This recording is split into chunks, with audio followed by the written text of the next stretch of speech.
YouTube, what it do? This is another episode of Sports News, and I'm your host, Kyle Alexander. So this is probably gonna be a long episode.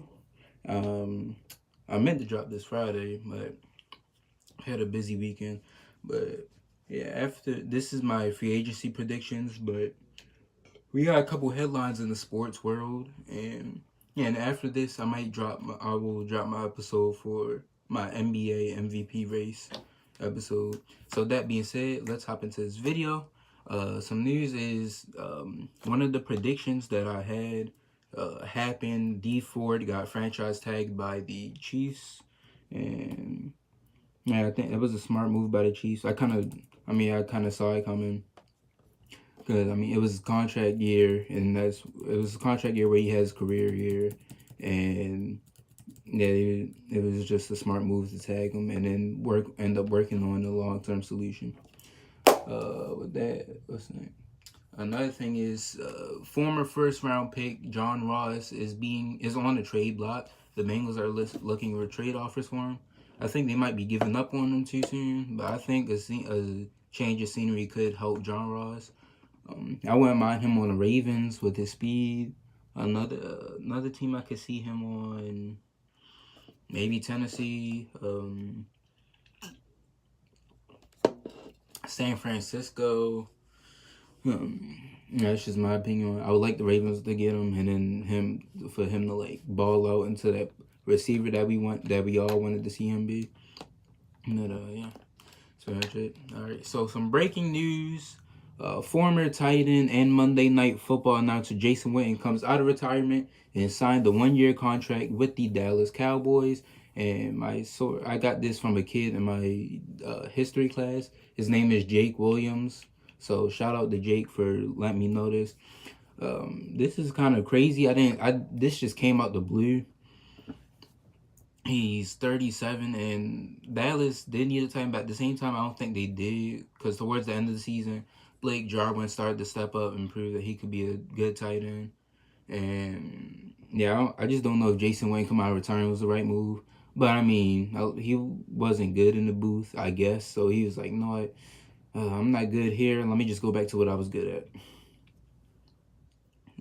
Yeah, and also, day 3 of the combine was today. DK Metcalf had an amazing combine yesterday, so his draft stock went way up.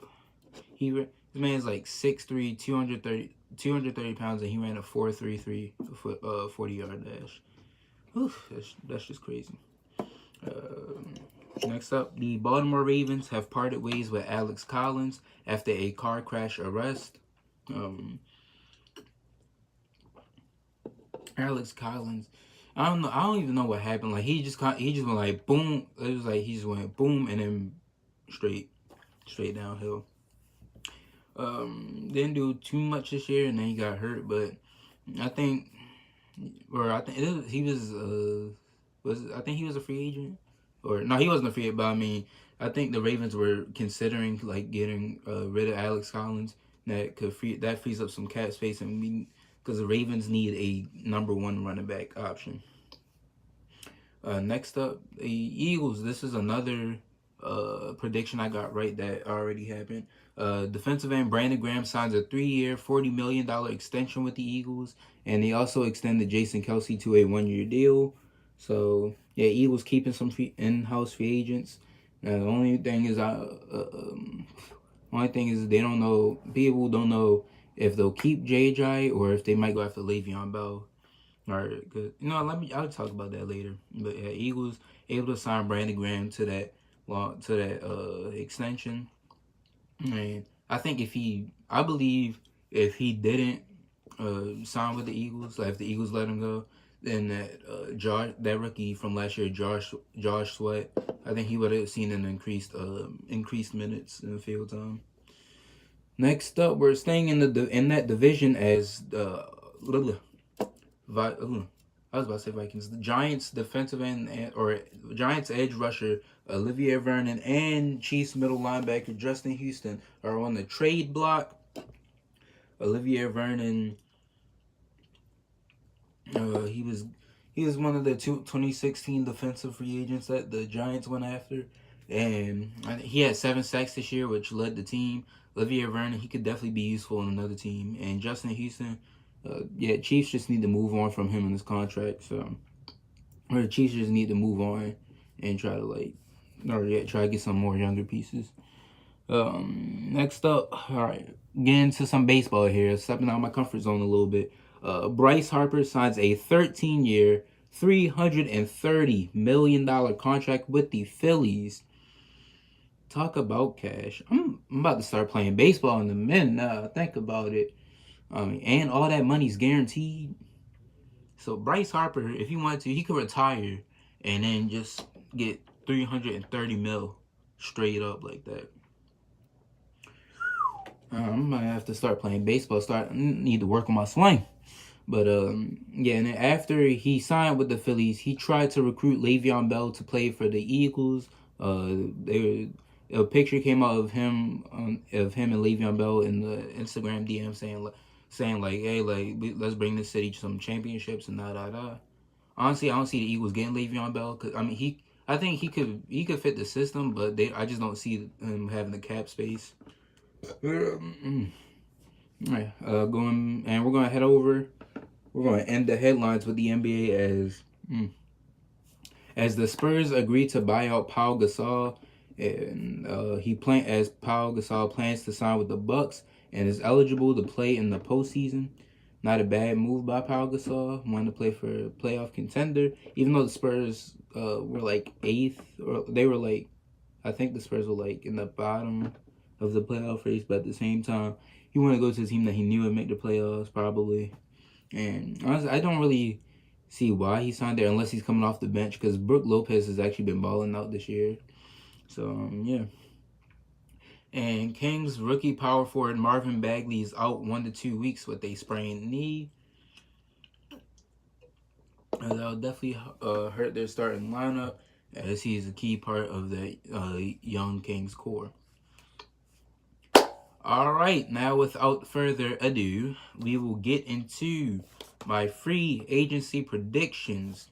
And first up, we'll head up to arguably the biggest free agent, Le'Veon Bell. I have Le'Veon Bell signing with the Jets. Now, I know there's been concern like the Jets think he gained like 45 pounds over the year. Like I don't see how they think somebody can just go from 225 to 260. But I don't think he's gained all that weight, and I still think that I still believe that Le'Veon Bell was signed to just they have the cap space, and it just makes sense. So yeah, especially in my latest mock draft, I had the Jets drafting Jonah Williams. So try to help replicate that O-line that he had in Pittsburgh. Now, the alternative or the plan B that I could second team that I could see him signing with is the Ravens. Now, oh yeah, and also the reason for the Jets is that Jamal Adams sat down with his agent. So yeah, but or he sat down ate lunch with Le'Veon Bell's agent. But back to the Ravens, I've been hearing some rumors and I've been seeing some stuff saying like having the Ravens like keep climbing up as a top team to sign Le'Veon Bell. And just imagine him and Lamar Jackson in the backfield would be deadly. And they traded Flacco. Then we need to get rid of some more players to free up some cap space.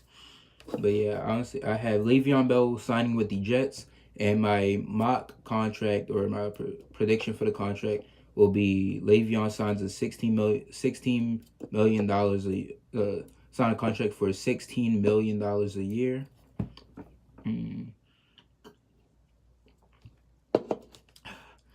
Next up, I have DeMarcus Lawrence leaves Dallas for Indy, and this kind of makes sense. The Colts are coming off a somewhat of a Cinderella season because some people didn't know if Andrew Luck could play the same with his shoulder injury, and they also started off like 1-5. So a lot of people didn't think they were gonna make the playoffs. They ended up making the 6th seed. They could have won the division. Like it was so close that they could have won they could have went from being the 6th seed to winning the division, but they got the 6th seed. Drafted a sleeper defensive rookie of the year in Darius Leonard, and and they also beat the Texans in the playoff game.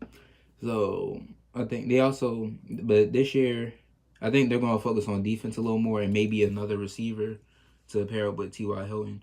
But the Colts only had 38 sacks as a team, and they have the most available cap space in free agency with $107.8 million.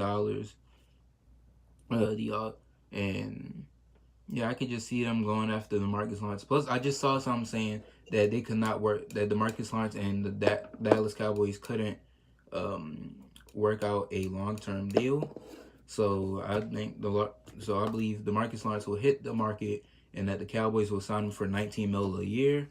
Alternative, I had him re-signing with Dallas, but they could not work it out. So the other option was that he signs with Oakland, seeing as they do need a pass rusher, and here night they only had 13 sacks this year, which was I mean, not 19. They had 13 sacks this year as an entire team.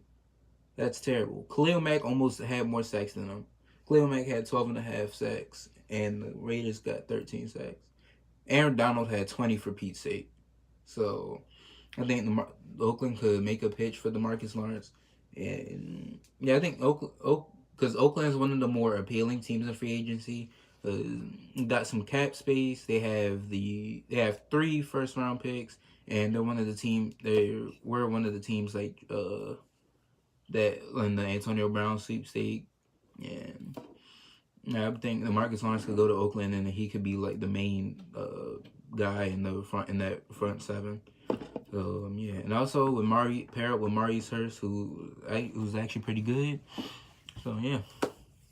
Next up, you have another pass rusher, and Jadeveon Clowney. And my prediction is that the Texans franchise tag Jadeveon Clowney, because I don't really see him going nowhere. I did see a prediction video where they had a bold prediction of the Ravens signing him, and I'm like, I ain't mad at that. I ain't mad at that, but I just don't really see him going nowhere. Because he's improved, I think he got injured his rookie year, and he kind of started to look like a bust, but then he just kept improving every year, and now he's one of the top pass rushers in the league.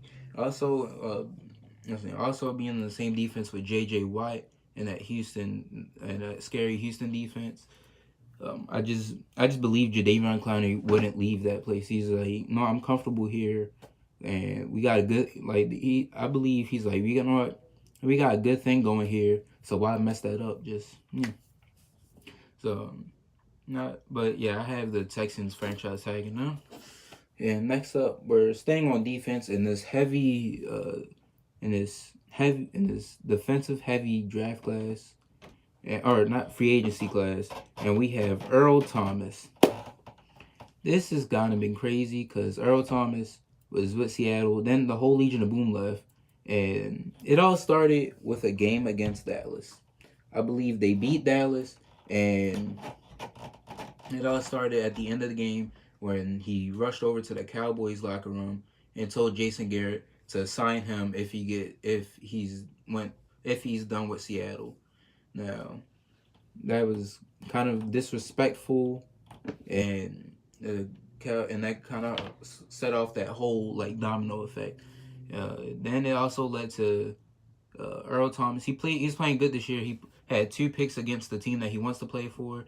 Then in the game against the worst team in the NFL, the Arizona Cardinals, he got hurt on the play. I think it was his leg. So as he got carted off the field, he gave the Seahawks the bird. He gave the Seahawks the Seahawk. So that was corny, but yeah, he was flipping off his own sideline, and kind of raised some drama, and not drama, but tension. And they're just like, what are we gonna do with Earl Thomas? So with that being said, Earl Thomas will pack his bags and head to Dallas. I just basically just went through that whole thing. So he wants to play for Dallas, and there have been talks of him, or things have come out and saying, Earl Thomas and the Cowboys front office have been talking about getting a deal done, and Earl Thomas says he wants to be the highest paid safety, And with that being said, I have the Cowboys signing him to a contract that gives him $14 million a year, which would make him the highest paid safety. Yeah, honestly, that would be good for Dallas if they got David Irvin. If they can get the Marcus Lawrence back, but they have one of the better new linebacking cores with or duos with Leighton Vander Esch and Jalen Smith. Then they got Byron Jones at corner, Chidobe Awuzie. It's a pretty good, I think that could be a pretty good secondary if you add Earl Thomas. Mm-hmm. All right, next up we head back to our first offensive free agent since Le'Veon Bell. And that is Teddy Bridgewater. He's kind of a basket case. You got he was a Vikings first overall pick. He showed some potential. Then he got injured. Just played his first game back in Minnesota like 2 years ago. And his his contract was up. Signed a 1-year deal with the Jets. They get Sam Darnold. Trade Teddy Bridgewater to the Saints, and didn't really get any playing time. Where they were a third string QB who basically got more playing time.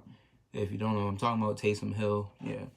So with him being a free agent, there are some teams that need a quarterback, and this will go in my last episode, my mock draft, or not my second to last, my mock draft. Because in my first mock draft, I had the Redskins taking Will Grier, and this one I had them taking DK Metcalf, and I was like, you got to stay tuned for this one.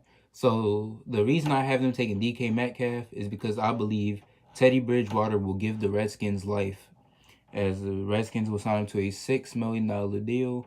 I know that's not a lot, but I think that's a reasonable contract for Teddy Bridgewater because we still don't know what he can really do yet.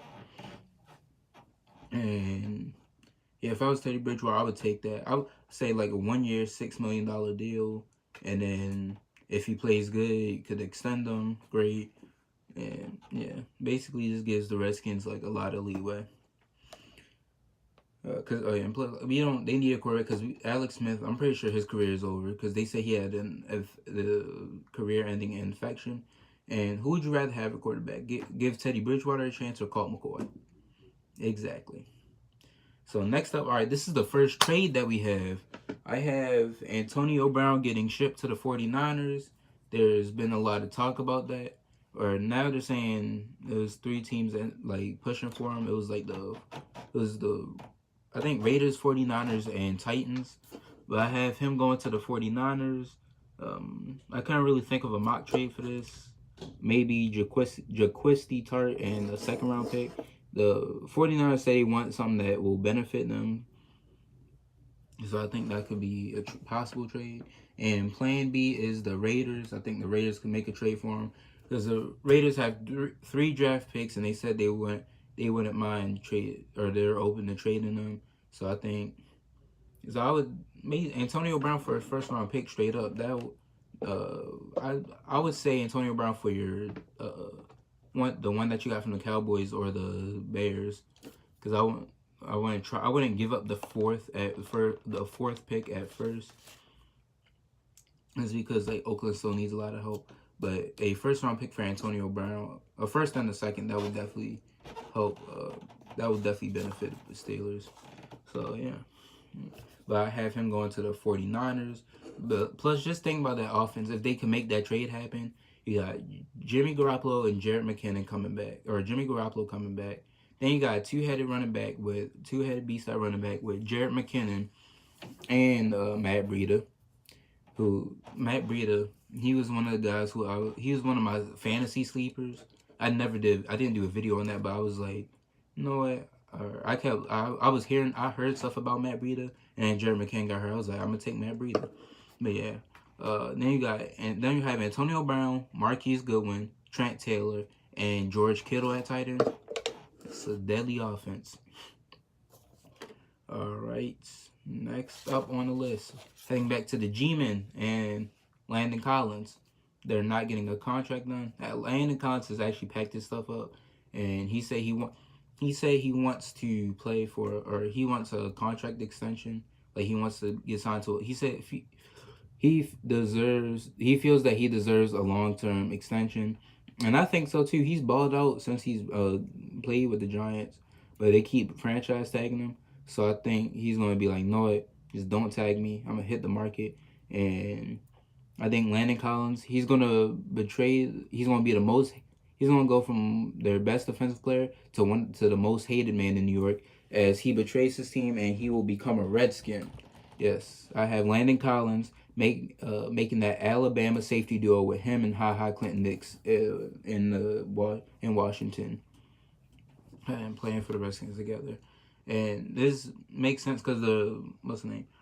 Actually did some research, look back, and Landon Collins said that playing for the Redskins would make his dream. Like at the time he was being drafted, he said playing for the Redskins would make his dream come true, or it would make his dream.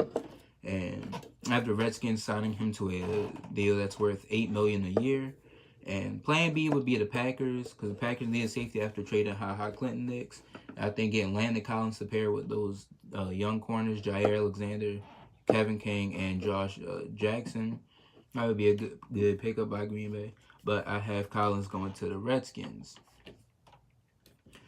And sticking with the G-men, as I mentioned earlier, Olivier Vernon is on the trade block. So my prediction is that Olivier Vernon switches locker rooms and that he gets traded to the Jets. Now the Jets said they would be open to trading the third pick or trading down. So I would say Olivier Vernon. So my mock trade for this would be the Giants trade Olivier Vernon and the 6th pick for the Jets' 3rd pick.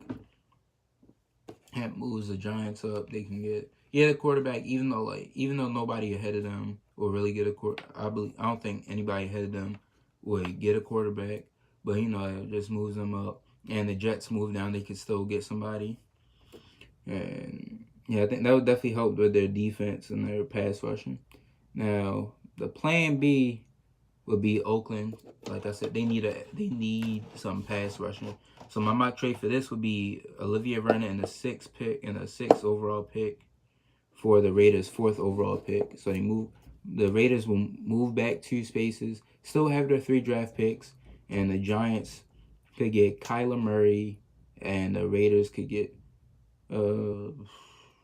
Raiders could still get Cleveland Farrell if he's there. So Cleveland Farrell and Olivier Vernon could pair up, be teammates. But I believe Olivier Vernon will switch locker rooms because the Jets said they're willing to trade down. So I think Olivier Vernon is still going to stay in New York, just wear green and white instead of blue and white. Next up, we're going to Atlanta as we have Grady Jarrett. I have Grady Jarrett re-signing with the Falcons for $10 million a year.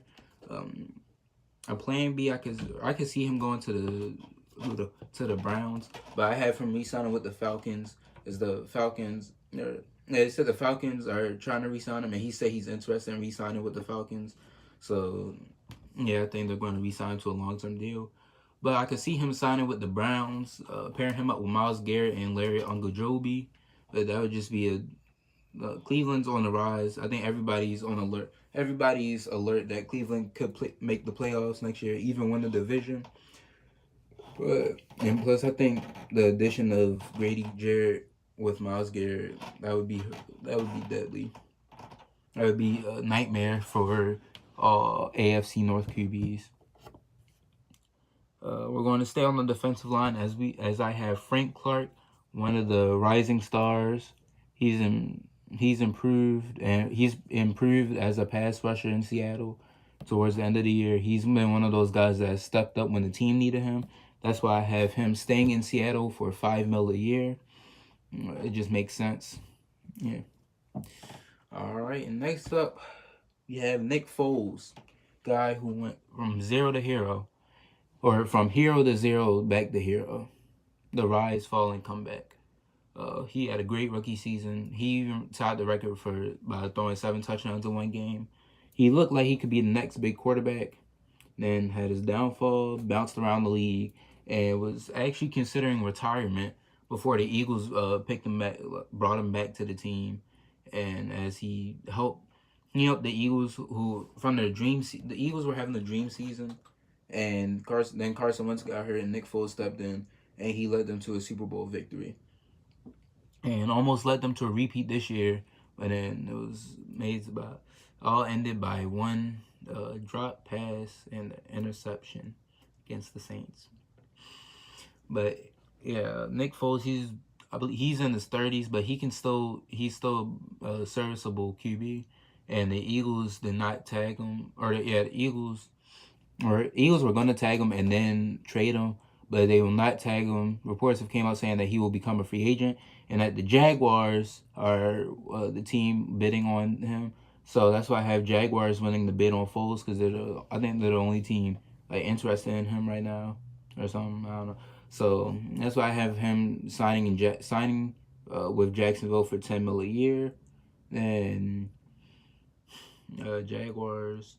But I have the Jaguars signing him, and then the Jaguars still getting Kyler Murray, as Nick Foles. Even though they signed Nick Foles, it would just make sense to get Kyler Murray, to get a younger QB, and he can actually learn some stuff from Foles. But yeah, I think Foles to the Jaguars is the move right now. Next up, we have my Ravens, and this is a situation. My Ravens and C.J. Mosley.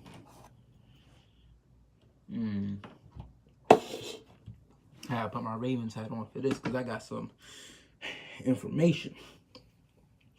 I got some stuff to spill. So C.J. Mosley, I believe he's a pretty underrated. He's a pretty underrated linebacker.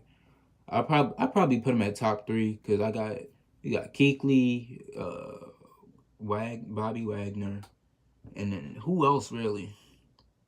I'm probably missing a couple, but I mean, yeah, I'll put C.J. Mosley up there.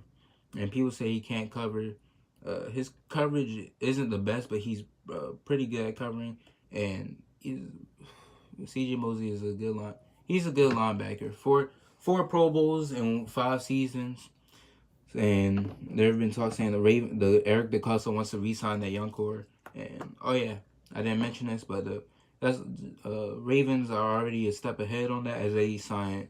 I think I did talk about when they already signed Tavon Young to a 3-year, $29 million deal, making him the highest paid nickel corner. So I think C.J. Mosley will stay in Baltimore. I originally had $4 million a year, but I think the Ravens will sign him for about maybe like $8 to $10 million a year. Yeah, the Ravens need to keep that young core, and C.J. Mosley, that would be losing a huge asset. So Baltimore is definitely going to bring back C.J. Mosley, do whatever it takes. And next up, we have Trey Flowers from the New England Patriots. Had a pretty good year. He could get paid like a top defensive end. And I've heard reports saying the Patriots don't plan on bringing him back. I don't know if that's true, but it seems as if it were to be true, I have the Raiders getting Trey Flowers to step in for Khalil Mack. Yeah, I have Trey Flowers going to Oakland. That would be a huge pickup for Oakland, and then they still got those 3 draft picks. So Trey Flowers and Cleveland Farrell on the D line with Maurice Hurst. That would be a pretty good defensive line. And yeah, I think Trey Flowers will sign a deal worth $8 million a year. So yeah, that would be a smart pickup by Oakland. Yeah. All right, so we're heading back to DC, as I have HaHa Clinton staying in DC for $9 million a year. Like I said, that Alabama safety duo with HaHa Clinton and Landon Collins, that would be a dangerous no-fly zone. That would be a dangerous no-fly zone, and that would be mostly Crimson Tide defense. You got Deron Payne, and yeah, I forgot, it's Jonathan Allen. And but I think that would be smart for the Redskins if they would be able to bring back HaHa Clinton and sign Landon Collins. So I just just improve that secondary. And speaking of secondary, we have the honey badger, the animal that doesn't care. I'm not going to say what he actually said because it's got to keep it PG. But I have Tyrann Mathieu re-signing with Houston for $8 million a year. Tyrann Mathieu he's a good safety, one of the top safeties. That's why when he got cut by Arizona, I was like, really? Like, it was just mind-boggling. And he's had a pretty good. He's kind of been quiet, but at the same time had a good year with the Texans. And Texans aren't going to mess up with that great thing that they have going. So I believe they're going to sign him to a long-term deal. Another team I can see him signing with is the Saints to improve that already good defense in that secondary. Yeah, but I have mainly have him re-signing with Houston. Next up, we have Ziggy Ansah. I think Ziggy Ansah is going to get tagged. Plan B Raiders again because they need an edge rusher. But Ziggy Ansah, he got tagged last year, and I just think their Lions will tag him again. Maybe even tag him again. Maybe draft Rashawn Gary, pair them up, and then maybe next year, in hopes of signing him to a long-term deal. Ziggy Ansah he's a pretty he had a lot of he got a lot of fame from like that one season, but now he's now gone down to like a serviceable defensive end, and yeah, I think Detroit's gonna tag him until they can get a long term deal worked out. And next up, Sheldon Richardson from the Vikings. A couple teams he could go to, but I really only have one. I have Sheldon Richardson joining Grady Jarrett in Atlanta. So I have the Falcons signing him to a contract worth $8 million a year. That would be a good pickup, pairing Grady Jarrett and Sheldon Richardson on the D line. That'd be a good pickup for Atlanta. Sheldon Richardson can go there or the Browns, but I see him going to Atlanta with Grady Jarrett and making that deadly defensive front. Going back to the Capitol again, as we have linebacker Preston Smith. He's a pretty good outside linebacker. He was a pretty good edge rusher this year. I could see the Redskins re-signing him, but not in this prediction. My prediction is that Preston Smith gets stolen by the Colts. The Colts steal Preston Smith by the Redskins. They have a lot of cap space. I think pairing him up with Darius Leonard would be a good move, and DeMarcus Lawrence. That would be a great move to improve their defense, especially their pass rush game. Have them signing him for $11 million a year. That'd be a good pickup for Preston Smith. But I could see the Redskins re-sign him. But yeah, I just think the Colts should go after him and get him. That'd be a good pickup. Next up is Adrian Amos, one of the top safeties in the league. You know, he from Baltimore. Let's go. You know, I don't know what that was, but Baltimore doing his thing. And this is pretty simple. I got Adrian Amos staying in Chicago for $8 million a year. I don't really see him going nowhere. If he does, that would be a huge curveball. But yeah, Chicago, they're not going to mess up that defense. So yeah. Next up, we have Mark Ingram. Mark Ingram, he is one of Bama's better running backs. He was good with the Saints, and then he made that two-headed running back combo or that 1-2 punch at running back with him and Kamara. Now Kamara's actually tweeted saying like bring my brother back, talking about Mark Ingram, but I don't think that's going to be the case. I believe my favorite team, the Baltimore Ravens, will come in and pair him up with Lamar Jackson. I believe Mark Ingram will sign with the Ravens for $7 million a year. This actually wouldn't be a bad pickup for the Ravens if they got Mark Ingram because Mark Ingram kind of matches our running offense, like that ground and pound style offense, and Ingram's a serviceable running back, and pairing him up with Lamar Jackson would be good. I think get Mark Ingram and then draft a receiver. Baltimore's offense could be set. Speaking of offense, we have Dante Moncrief, who signed with the Jaguars. Wasn't really that good, but I think could be getting paid like top receiver money. Maybe he was pretty okay in Jacksonville, but wasn't all that.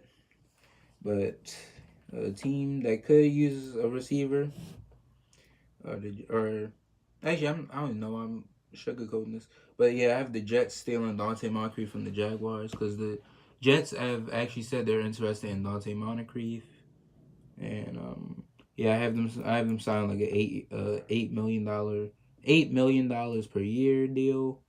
But yeah, this would be a good pickup. I think this would be a pretty all right pickup for the Jets. I don't think they need him, but they're extremely interested in him. So yeah, they have the cap space. I mean, they can do whatever they want with it. But yeah, or Moncrief could be a good slot receiver. All right, and last but not least, uh, I guess I didn't save the best for last, but we have Adam Humphries. Had a pretty good year last year, and is going to be one of those guys getting paid top receiver money. And I have him heading to New England for $8 million a year. You know, Belichick loves those like not to be racist, but he loves those white receivers with like those small white receivers with speed. And I think pairing him up with Brady, he's had a pretty good. He's stepped up last year.